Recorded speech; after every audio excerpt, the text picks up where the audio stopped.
Привет, друзья! Сегодня рассмотрим 10 интересных вопросов на эрудицию и общие знания.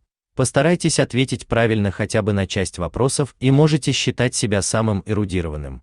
Давайте вместе немного прокачаем свой мозг. Какое именно происхождение имеет слово «бастовать»?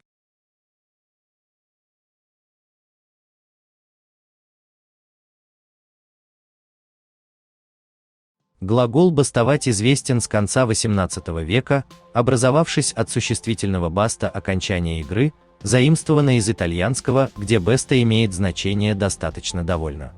Вначале использовалось как термин карточной игры. Современное значение глагол «бастовать» получил к концу XIX века в связи с развитием революционного движения. В этот период бастовать означало прекращать работу по стачке, протестовать. Из какого именно минерала получают ультрамариновую краску?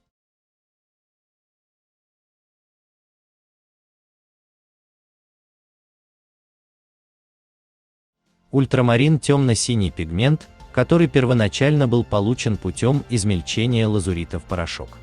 Ультрамарин был лучшим и самым дорогим синим цветом, используемым художниками эпохи Возрождения. Он часто использовался для одеяний Девы Марии и символизировал святость и смирение. Он оставался чрезвычайно дорогим пигментом, пока в 1826 году не был изобретен синтетический ультрамарин. Что такое ерехонка?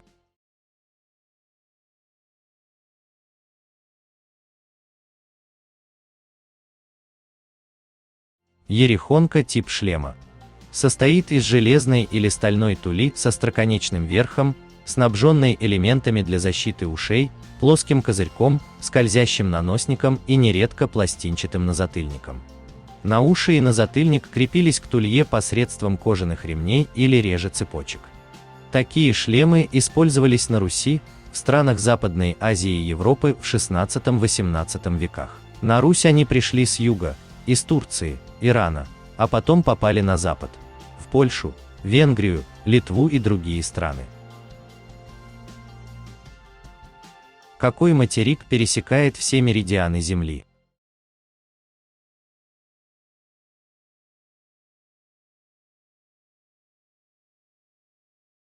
Все меридианы Земли сходятся всего в двух точках Земли, которые представляют собой северный и южный полюса. В центре Арктики лежит Северный полюс, а она, естественно, не является материком.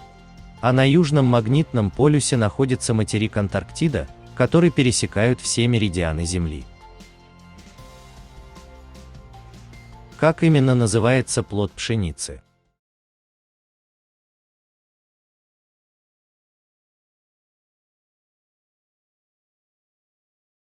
Пшеница – известное злаковое растение. Плод пшеницы называется зерновка. Внешний вид зерновки очень простой. Это небольшое зерно размером овальной формы длиной до 1 см, золотисто-коричневого цвета, с ложбинкой посредине. Зерна пшеницы используют для выпечки хлеба, производства макаронных, а также кондитерских изделий и алкогольной продукции, производства кормов для животных. В древнегреческой мифологии Немезида была крылатой богиней.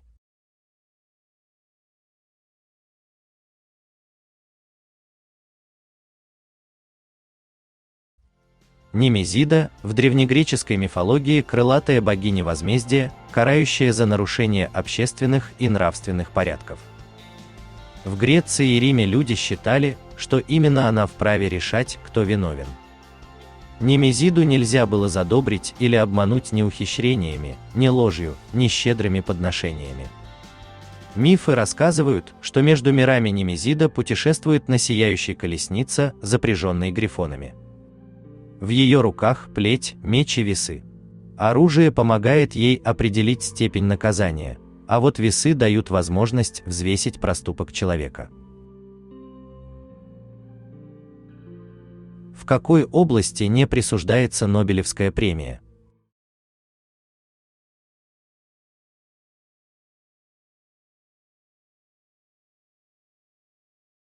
Премия, которую учредил Альфред Нобель, присуждается за значимые достижения в области физиологии и медицины, химии, физики, литературы, а также в укреплении всеобщего содружества наций. Но есть одна область, за которую эту премию не присуждают. Данная область науки именуется математикой. По одной из версий, Альфред Нобель склонялся к практической пользе науки для всего человечества, а математика по большей части теоретическая наука. Какое растение можно найти в пустыне?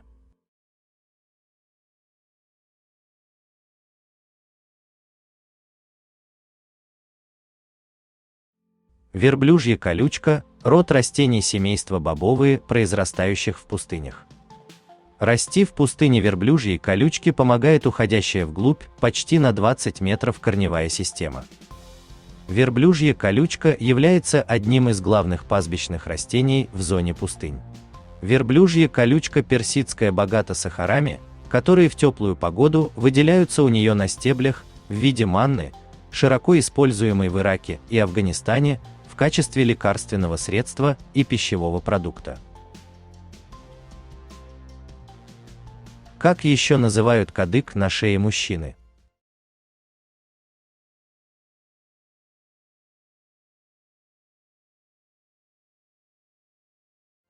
Считается, что название кадык произошло из тюркского слова «твердый». В народе этот выступ также известен как Адамово яблоко. Это связано с легендой о том, как библейский Адам вкусил запретный плод, сорванный из древа познания добра и зла.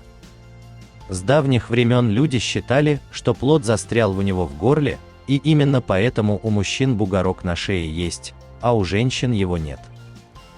Но это не так, кадык есть у каждого человека, вне зависимости от пола. Но у женщин он менее заметен, чем у мужчин. Где находится гробница пророка Мухаммеда?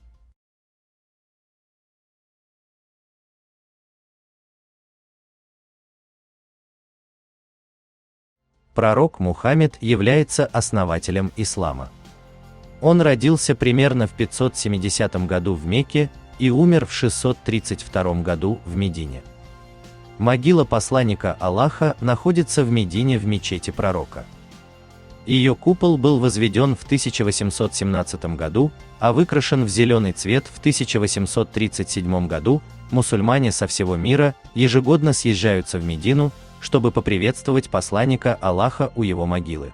Мусульмане верят, что Аллах Всевышний возвращает жизнь пророку, чтобы он мог ответить на наше приветствие. Ну что же, давайте подводить итоги.